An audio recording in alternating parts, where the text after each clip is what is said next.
I felt the cold water hit me before I even realized what had happened. And then I heard it.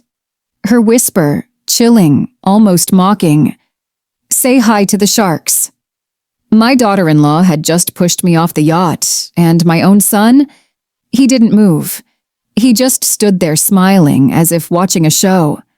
Can you imagine? Your own family turning against you in the blink of an eye. They thought they could take everything I've built, my $5 billion fortune, and walk away without consequence. But I didn't panic. I didn't scream. I stayed calm because I knew one thing. They underestimated me, and that would be their biggest mistake. Over the next few minutes, I'm going to take you step by step through what happened that day, the betrayal I faced, and the plan I carefully put in place. Every look, every whispered word, every move they made. They didn't know I was already preparing my revenge. By the time this story is over, you'll see exactly how patience, strategy, and a little surprise turned the tables completely and left them speechless. Stay with me because this is the story of betrayal, greed, and the sweetest revenge I've ever delivered. Asterisk. It all started on what was supposed to be a family celebration. The sun was shining brightly over the sparkling blue water, and the gentle waves rocked the yacht as if welcoming us into a perfect day. I remember thinking how serene everything looked. The laughter of the crew, the distant call of seagulls, the clinking of glasses. My son had arranged this little trip as a so-called celebration of family, or at least that's what he told me. I had no idea that behind his polite smile and my daughter-in-law's sweet words, something sinister was brewing, something I could never have imagined. I was enjoying the yacht, feeling a rare moment of peace. For once, I allowed myself to think that perhaps life could be calm, even with all the chaos that had surrounded us in recent years. I was soaking in the sun, feeling the warmth on my skin, listening to the soft sound of waves against the hull. Then she appeared next to me, her eyes glinting with something I couldn't quite place at first. Something cold, calculating. Suddenly, she leaned in close, her lips brushing my ear, and whispered those chilling words I will never forget. "Say hi to the sharks." Before I could even react, a sharp shove sent me tumbling over the edge. The yacht deck spun above me, and the sudden cold of the ocean slammed against my body. Instantly, my heart pounded, my breath caught in my throat. But my mind went into overdrive. I didn't panic, not immediately. Not yet.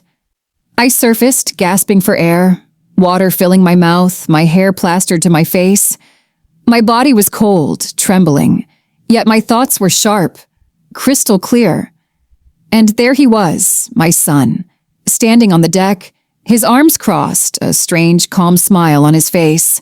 He did nothing. He didn't reach for me. He didn't call for help. He just watched as if he were witnessing a performance, as if my life in that moment were some sort of entertainment for him. I kicked my legs and paddled toward the yacht, my eyes never leaving them. I had to hold my composure. I had to remain calm, because panicking now would only give them the satisfaction they were craving.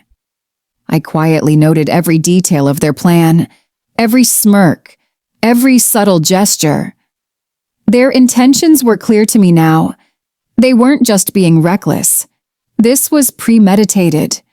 They wanted to scare me, humiliate me, maybe even push me to the brink. But I refused to give them the satisfaction. As I climbed back onto the deck, water dripping from my clothes and hair, I kept my face serene, my expression neutral. I couldn't let them see how shaken I truly was. Inside, I was furious, but I had learned a long time ago that fury can be a dangerous thing when unleashed too soon. Patience, I reminded myself. Patience always wins. I could feel the adrenaline pumping through my veins. My daughter-in-law's eyes widened slightly, perhaps expecting fear, perhaps expecting me to scream or lash out. But I didn't. I smiled faintly, almost imperceptibly, and stayed silent.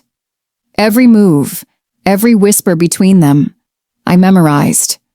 This was not just an act of cruelty. This was a carefully orchestrated attempt to undermine me, to test me. The yacht rocked gently, and I could hear the faint murmur of the waves against the hull, a soft reminder that life was still moving forward, indifferent to human scheming. I knew I had to analyze everything. Every glance my son gave her, every calculated step she took, every fleeting gesture, they all told a story. I listened, I watched, I catalogued. I wasn't just observing. I was preparing. The shock of betrayal cut deeper than the cold water ever could. My own son, the man I had raised, the one I had trusted with everything, just stood there smiling while his wife tried to scare me, maybe even harm me. I felt a mix of disbelief, anger, and a strange burning clarity. This wasn't random. This wasn't a momentary lapse of judgment. This was deliberate. And deliberate acts require deliberate responses. I looked at her, standing there on the deck, her posture smug, confident, as if she had already won. My mind raced, not with panic, not with fear, but with strategy. Every detail mattered. The angle of the sun, the height of the railing, the position of the crew, the distance of the lifeboat. I took it all in. Every moment was a clue, every smirk a tell.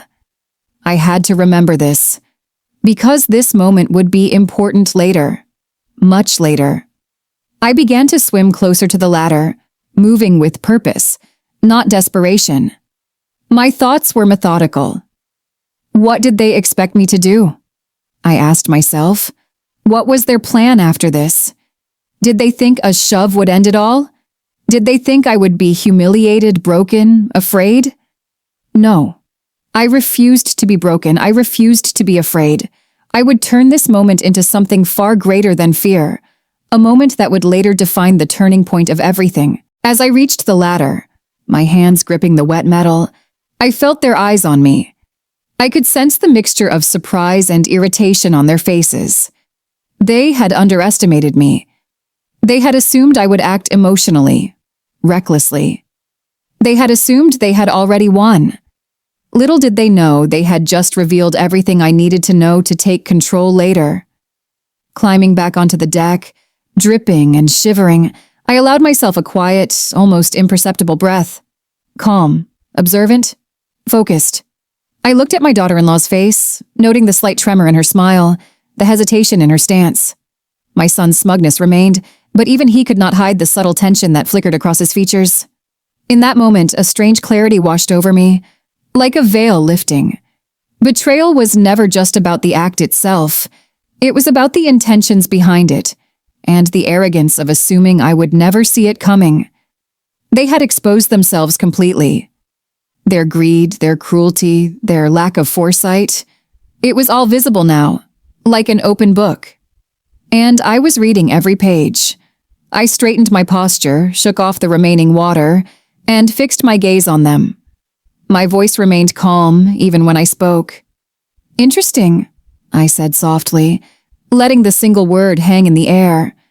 No anger, no accusation, just calm, quiet observation. That single moment, that single word, conveyed far more than shouting or screaming ever could. Every move they made after that was catalogued in my mind. I noticed how she kept checking the water, as if to ensure I was okay, but also as if to gauge my reaction. I noticed how my son adjusted his tie, a subtle gesture that revealed more about his discomfort than any words could. Every glance, every sigh, every tiny shift of weight, it all mattered. I was taking mental notes, storing each one carefully for what I knew would come later.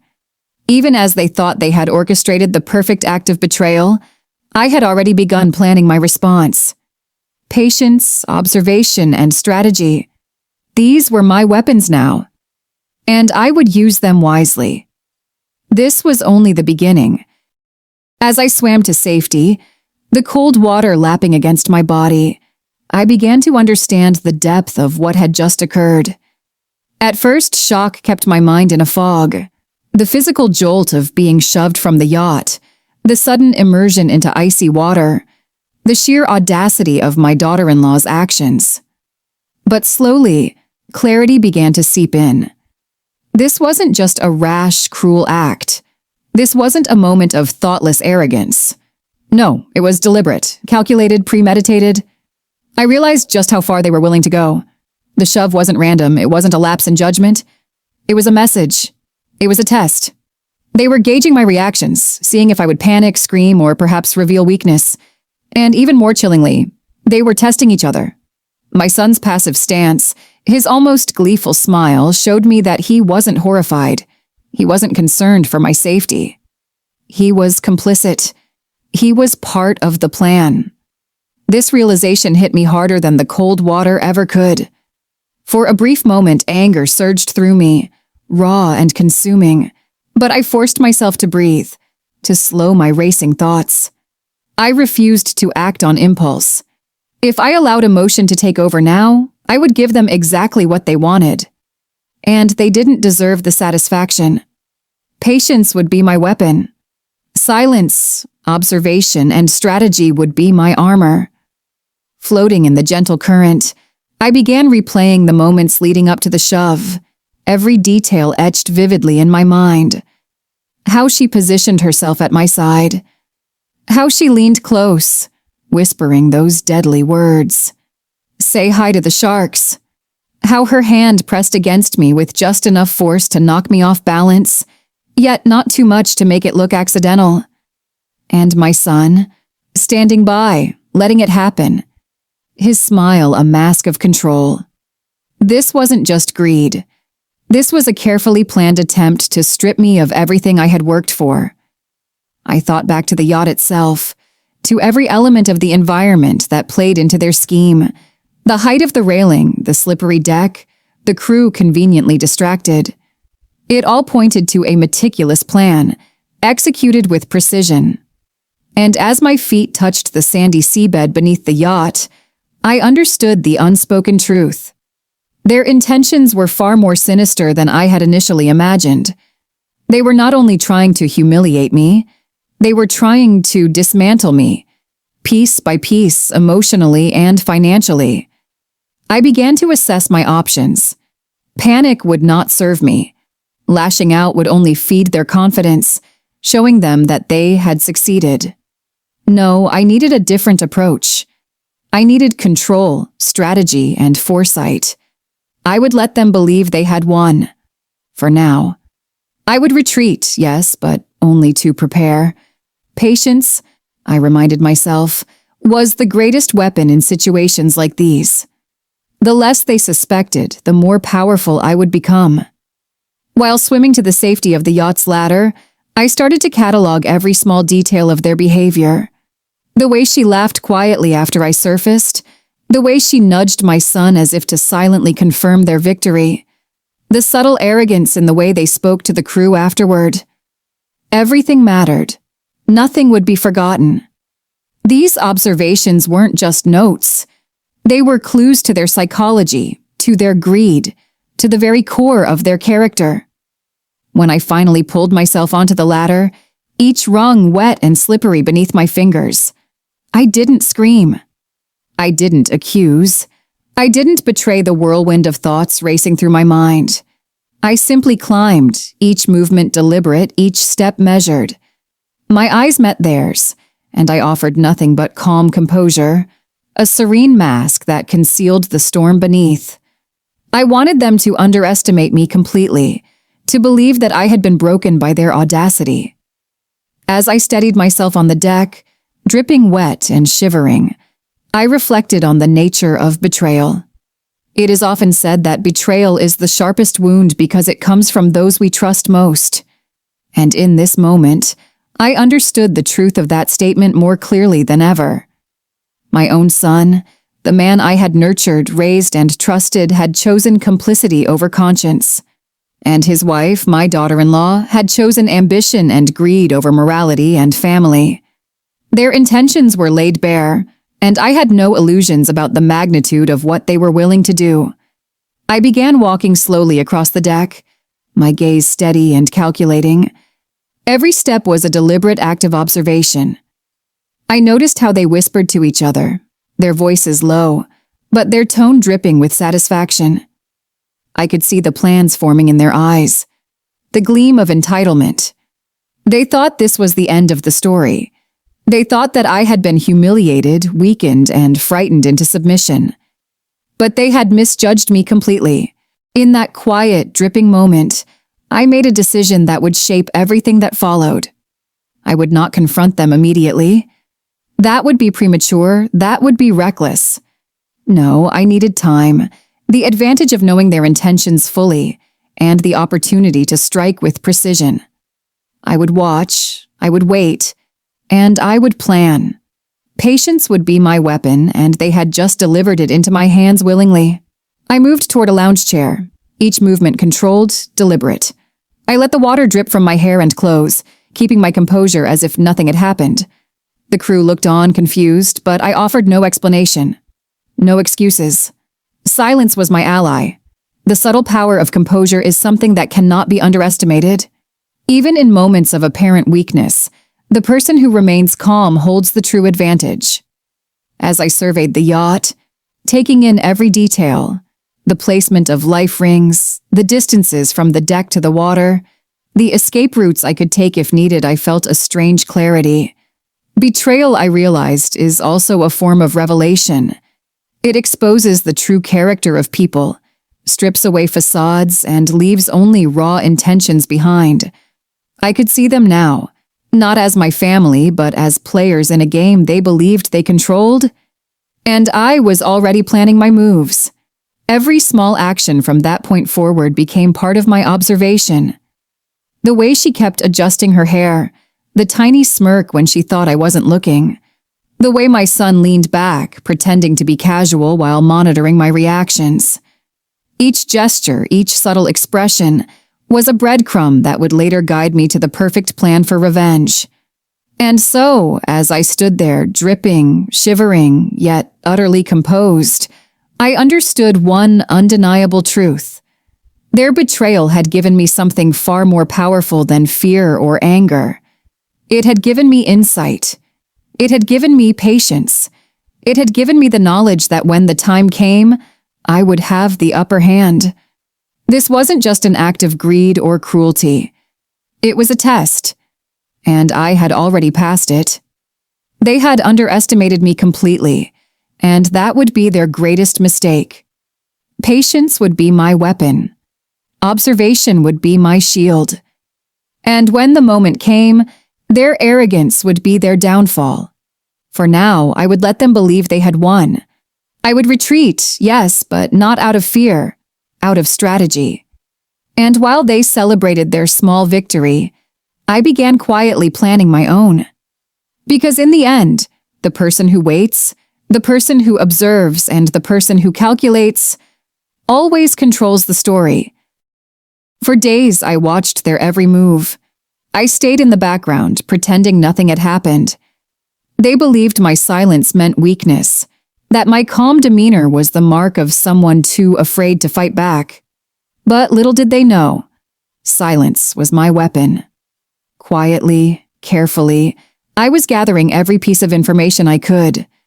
They discussed their plan openly, thinking I didn't know. Over breakfast, they whispered about my estate, about my accounts, about the assets that had taken me a lifetime to build.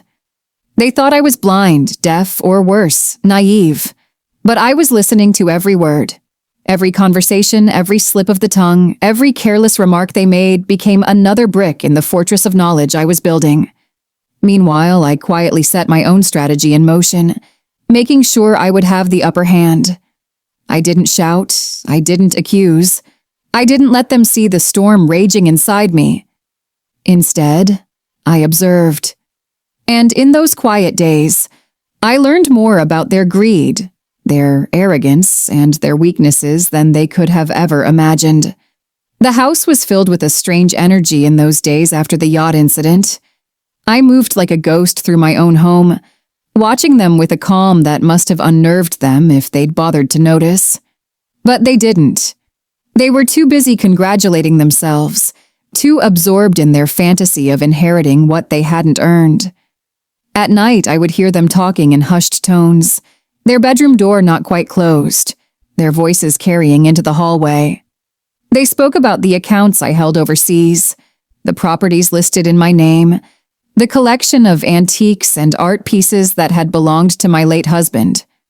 My daughter-in-law was ambitious, her words dripping with entitlement as she outlined how they would sell this, liquidate that, and enjoy a lifestyle they hadn't worked a single day to build. And my son? Oh, my son. His silence in those conversations cut me more deeply than any words could. He didn't protest. He didn't question. He simply agreed, nodding, grunting, occasionally adding his own little greedy twist to the plan. That was when I knew he wasn't just complicit. He was eager. Still, I remained silent. In the mornings, I made coffee and set the table like always. I smiled faintly when they joined me, even offered them fruit or toast. And as they talked, they let details slip. They thought they were clever, speaking in half sentences, in cryptic little exchanges. But when you've built an empire from the ground up, you learn to read between the lines. Their meaning was never lost on me. She would say things like, "Once we have access, we can finally..." And my son would answer, "Yes, but we'll have to move quickly before she..." They believed their half-truths and half-phrases kept me in the dark. But what they didn't realize is that I was piecing it all together, slowly building the full picture in my mind. Patience became my closest ally. Every time I wanted to lash out, to scream at them for their audacity, I reminded myself, patience is power. The longer I waited, the more I saw. And the more I saw, the more precise my eventual strike would be. I watched their spending habits change almost overnight.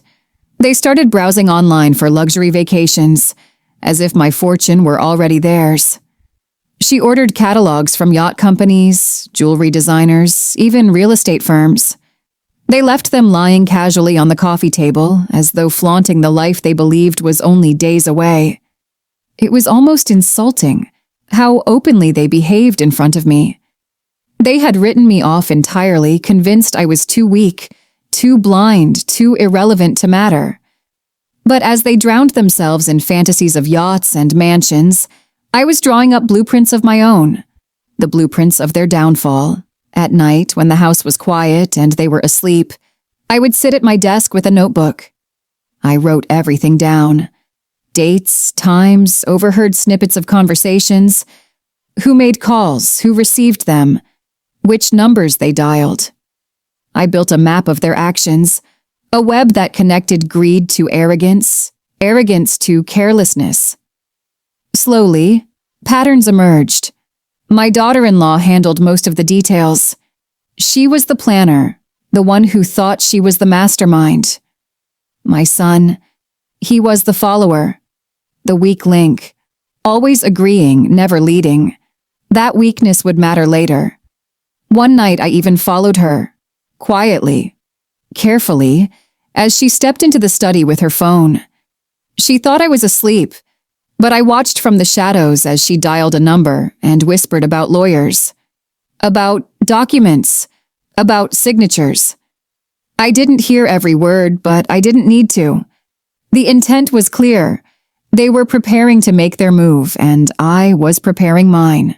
The most dangerous people are not those who shout their intentions, but those who watch silently, taking note of everything. That was me now. Silent, calculating, absorbing. I remembered my late husband once telling me, "If you want to win, you don't strike first. You let them reveal themselves completely. Only then do you act." His words echoed in my mind every day. And so I waited. I began to test them in small ways. I'd casually mention a bank meeting, one that didn't exist, just to see their reactions. My daughter-in-law's eyes would light up, a flash of greed she couldn't disguise. My son would grow quiet, as though calculating something behind his smile. Other times, I would deliberately leave papers on the desk. Nothing important, but official-looking enough to tempt them. Sure enough, I'd return later and notice the slightest shift. The papers not where I had left them, as though someone had skimmed through them while I was away. Every test confirmed what I already knew.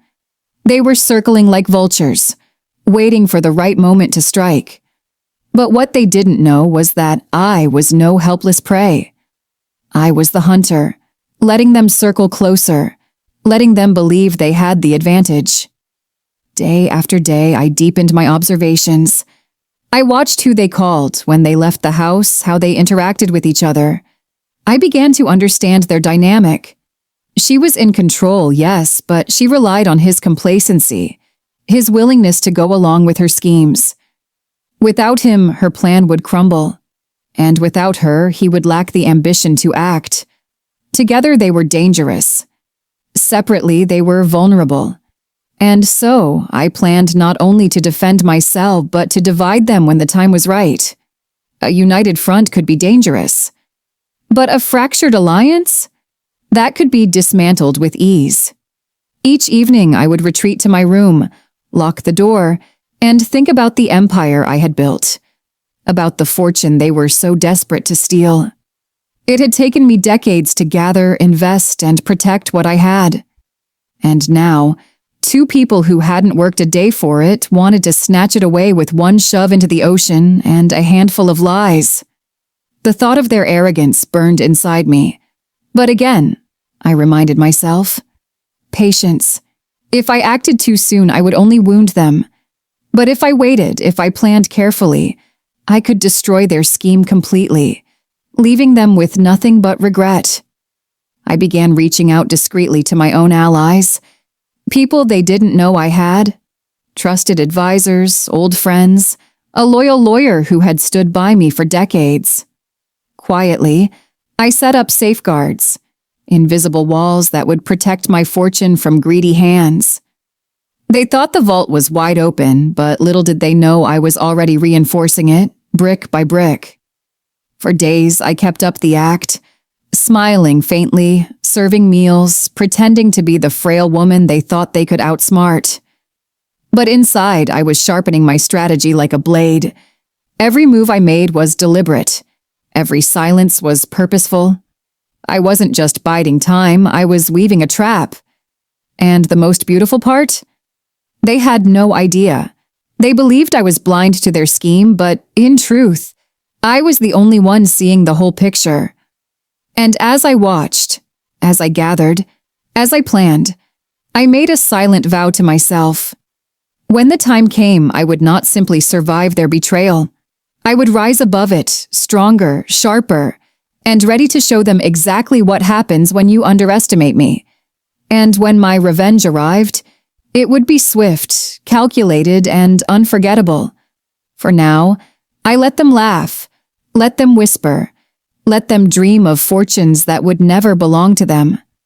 I smiled politely, listened quietly, and waited patiently, because soon, very soon, the roles would be reversed, and I would have the upper hand. I prepared a surprise they could never anticipate. Every detail was calculated to ensure they would face the consequences of their actions. I smiled quietly as they continued, unaware that the tables were about to turn. For days, I had been the silent observer, watching, listening, piecing together the web of their betrayal. But now, I was ready to shift from watching to acting. The time for patience was giving way to precision. They had shown me their plan in fragments, careless conversations, greedy whispers, arrogant assumptions. Now it was my turn to show them mine. And unlike theirs, mine wasn't built on fantasy. Mine was built on experience, resources, and an unshakable will. The first step was misdirection. I needed them to believe that their plan was working, that they were successfully tightening the noose around me. So I left subtle breadcrumbs, just enough to convince them they were in control. One afternoon, I accidentally left a folder on the living room table. Inside were copies of outdated bank statements, numbers that looked promising but were strategically useless. They weren't complete lies, just fragments of truth, carefully selected to mislead. My daughter-in-law found them, of course. I noticed how quickly she tucked them under her arm when she thought I wasn't looking. That evening, I heard her whispering to my son, "She's slipping. She's leaving things around. We're so close." Close. They hadn't even stepped foot on the battlefield yet. The second step was control. If they wanted my fortune, they'd have to go through certain legal channels. Signatures, verifications, authorizations. They assumed those channels were vulnerable, but what they didn't realize was that I had already fortified them long before this betrayal ever began. I contacted my attorney discreetly, a man I had trusted for decades. We met at a quiet cafe under the guise of an old friend's reunion. I told him everything, every detail of the yacht incident, every whispered plan I had overheard. His eyes narrowed, his pen scratching across his legal pad as I spoke. When I finished, he leaned forward and said, "They think they're clever, but they're walking straight into a cage. We'll make sure of it." That was exactly what I wanted to hear. Together, we began drafting documents. Real ones, legally binding, but designed in such a way that if my son and daughter-in-law attempted to act on them, they would incriminate themselves completely. I signed what needed signing, sealed what needed sealing, and left the rest waiting like bait on a hook. The third step was psychological. A trap isn't just about catching someone physically or legally. It's about making them overconfident. People reveal their true nature when they believe they've already won. So I played my role to perfection. I became the fragile mother-in-law, the aging woman who seemed just a little too careless. I allowed them to overhear phone calls where I pretended to forget account numbers, to mix up dates. I even let my hands tremble when I carried papers from one room to another, as though age and frailty were finally overtaking me. In truth, my mind had never been sharper. My will had never been stronger. But they didn't know that. I wanted them to see me as weak, because only when they saw weakness would they make their boldest, most reckless moves. And that was exactly what I needed. Each day I layered the trap tighter around them. I noticed how my daughter-in-law's tone grew sharper, more confident, as she thought victory was near. She began speaking to me with a certain arrogance, masking her contempt with politeness, but unable to hide the glint of triumph in her eyes. "Don't worry, Mother," she'd say, patting my hand at breakfast. "We'll take care of everything soon." Soon. That word rolled off her tongue with such certainty. She believed the world was bending in her favor. But what she didn't know was that every soon brought her closer to the moment her own words would bury her. The trap deepened with technology. I hired a trusted investigator, someone they had never met and would never suspect. He posed as an IT consultant, someone I supposedly called to help with computer troubles. My daughter-in-law barely noticed him. My son didn't even bother to ask why he was there. But this so-called consultant was planting digital safeguards, tracing their attempts to access my accounts, recording their keystrokes whenever they dared to try. Every time she attempted to snoop on my laptop, thinking I was asleep in the next room, the evidence was quietly recorded. Every suspicious email, every hidden document saved onto a USB drive was logged. They thought they were clever, but in reality, they were digging their own graves. I prepared a surprise meeting as well. One afternoon, I told them I had scheduled a family dinner with my financial advisor. I watched the flicker of excitement in their eyes as I mentioned his name. They thought it would be their chance to push me toward retirement, to plant the idea that it was time to hand over responsibilities. Little did they know my advisor was already in on the plan. He knew exactly how to play his role. At dinner, he spoke carefully, hinting that certain documents would need to be reviewed soon, that transitions might be considered in the future. My son nodded eagerly. My daughter-in-law smiled, her eyes gleaming like a predator ready to pounce, and I just sipped my wine, smiling faintly, pretending not to notice their hunger. What they didn't realize was that every word spoken that night had been recorded, with their consent disguised as a casual restaurant policy. That recording would soon become another nail in their coffin. The more they schemed, the more confident they became. And the more confident they became, the less cautious they were. They began making mistakes, leaving trails, forgetting to cover their tracks, assuming my silence meant ignorance. But I was watching everything. My daughter-in-law made a call one afternoon, pacing back and forth in the garden. She spoke of final steps and timelines, not realizing my investigator was quietly documenting her every word from the other side of the hedge. My son went to the bank one morning thinking he was clever enough to start inquiries about joint accounts. But the banker, an old friend of mine, immediately called me afterward, laughing softly as he relayed the encounter. Piece by piece, they were locking themselves into a corner. And I was tightening the rope with every move they made. Still, I kept smiling. At breakfast, at dinner, in the quiet evenings by the fire, I let them see only what I wanted them to see. A frail woman, a tired mother, someone who might hand over her fortune simply because she couldn't keep up anymore. Inside, I was stronger than ever. And every time they whispered to each other behind closed doors, every time they smirked at me across the table, every time they believed the victory was theirs, I smiled to myself, knowing the truth. The victory was already mine. The final stage of my trap was theatrical, not because it needed to be, but because I wanted them to feel the full weight of their downfall. Quiet revenge wasn't enough. Not this time. They needed to face the reality of their betrayal in the most undeniable way possible. So I planned a reveal, a carefully orchestrated moment when their confidence would reach its peak, and I would pull the rug out from beneath them. I invited them to what I called a family legacy meeting. I told them it was time to discuss the future of the estate, the fortune, everything they believed was about to become theirs. They were ecstatic. My daughter-in-law dressed in her finest. My son straightened his tie nervously, both of them glowing with anticipation. As they entered the room, I could almost feel the arrogance radiating from them. They thought this was their crowning moment, the day their schemes would be validated. But they had no idea what was waiting for them. Because the trap was ready. Every document signed, every recording made, every ally positioned. And as they sat across from me, smiling like thieves who believed they were untouchable, I felt a calmness wash over me. The time for patience was ending. The time for revelation was here. And soon, very soon, they would understand the cost of betrayal.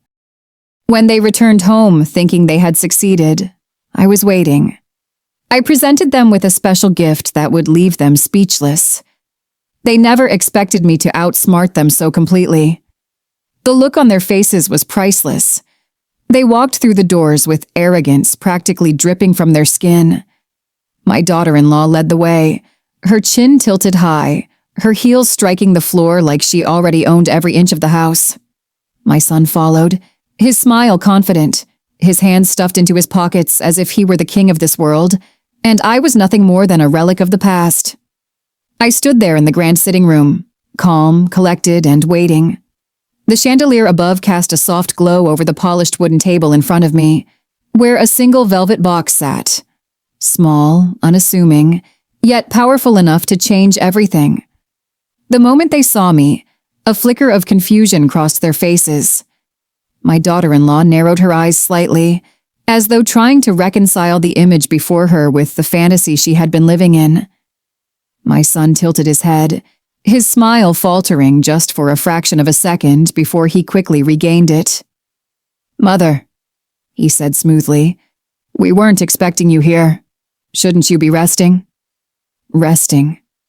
As if I were some fragile creature, too weak to stand against them. I simply gestured toward the chairs opposite me. "Sit," I said softly. My tone wasn't commanding, but it was steady. Too steady to be ignored. They exchanged glances before obeying, lowering themselves into the seats across from me. Their confidence remained, but I could see the curiosity beginning to stir behind their eyes. I let the silence hang between us for a moment, just long enough to unsettle them. Then, slowly, I placed my hand on the velvet box and slid it across the table toward them. "This," I said, "is for you?" My daughter-in-law's lips curved into a sly smile. She reached for the box immediately, her fingers greedy, trembling slightly with anticipation. She must have thought it contained the keys to an account, a document transferring assets, or perhaps jewelry worth millions. But when she opened it, her smile vanished. Inside was not a diamond necklace, nor a set of bank documents. Instead, there lay a simple silver USB drive, nestled in black velvet. She blinked, confused, then laughed nervously. "What's this supposed to be?" I leaned back in my chair, folding my hands calmly in my lap. "It's a gift," I said. "Everything you've been working so hard for, everything you whispered about when you thought I couldn't hear, everything you tried to take from me. It's all on that drive." Her laughter died in her throat. My son stiffened. For the first time, I saw genuine unease creep across his features. I spoke slowly, savoring every word. "For days you plotted. You thought I was weak. You thought I was blind. But I saw everything. I heard everything. Every attempt to access my accounts, every phone call, every careless word. Do you know what happens when you underestimate someone who's been playing this game longer than you've been alive?" Neither of them answered.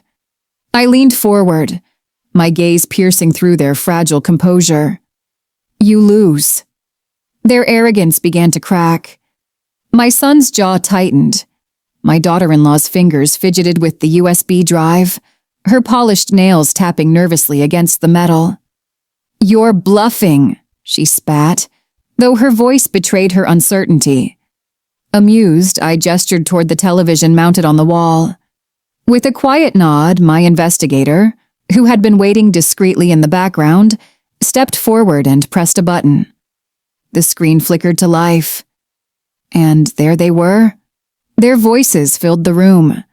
Recordings of whispered conversations, of phone calls they thought were private, of plans spoken in the arrogance of assumed victory. "She's slipping.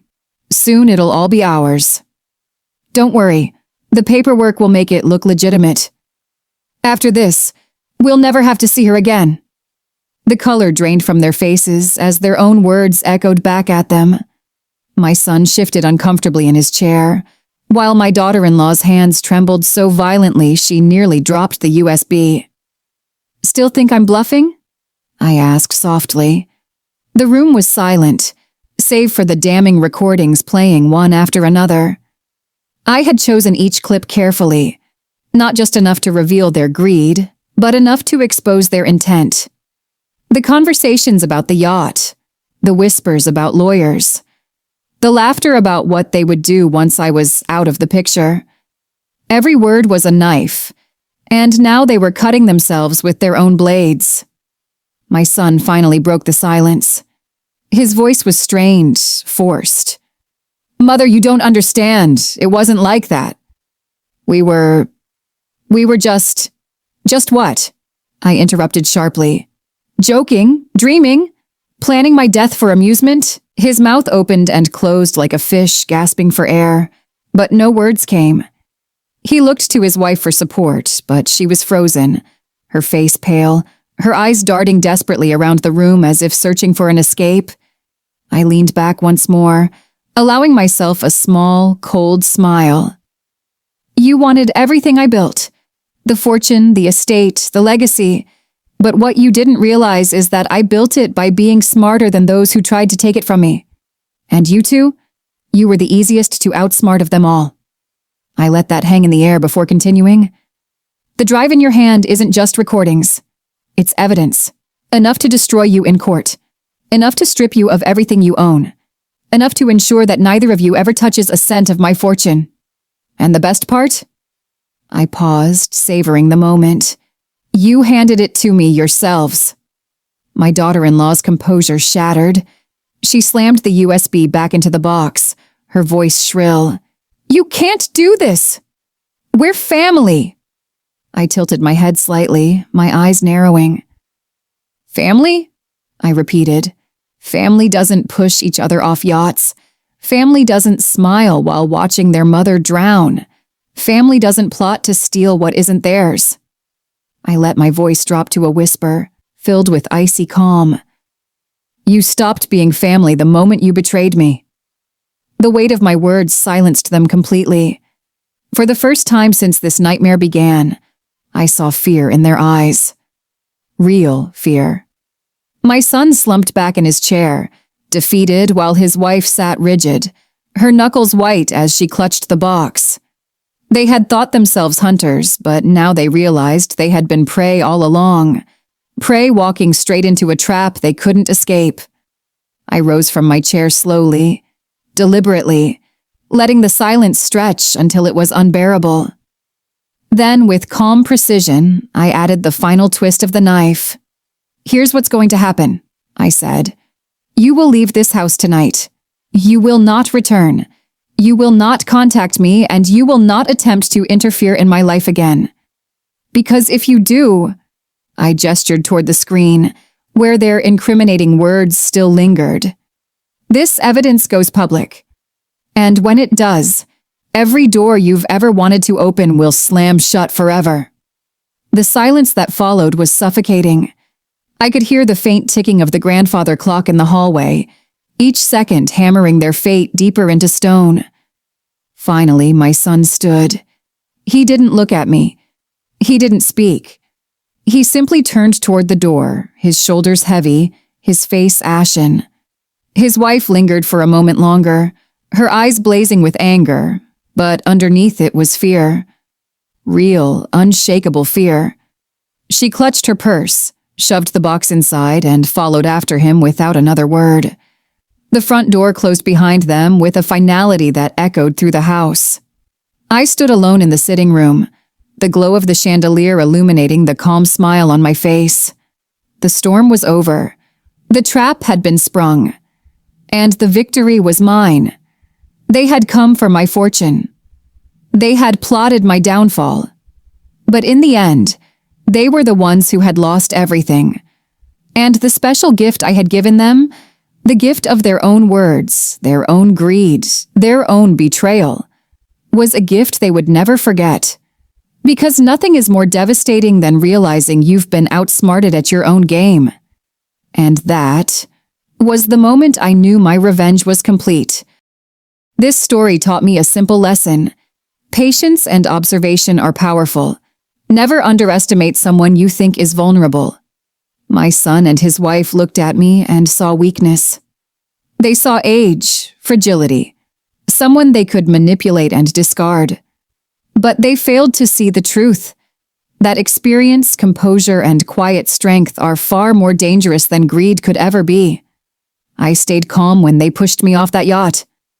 I stayed silent when they whispered their schemes behind closed doors. And I planned carefully, step by step, until the moment came to turn the tables. In the end, I won. I didn't need to raise my voice. I didn't need to shout or fight. I let their own arrogance become the noose around their necks. And when the truth came out, when the evidence stared them in the face, they had no choice but to walk away with nothing. They thought they would inherit a fortune. Instead, they inherited a lesson they'll never forget. Betrayal has a price, and patience always collects its debt. And as for me, I didn't just protect what was mine, I reclaimed my peace,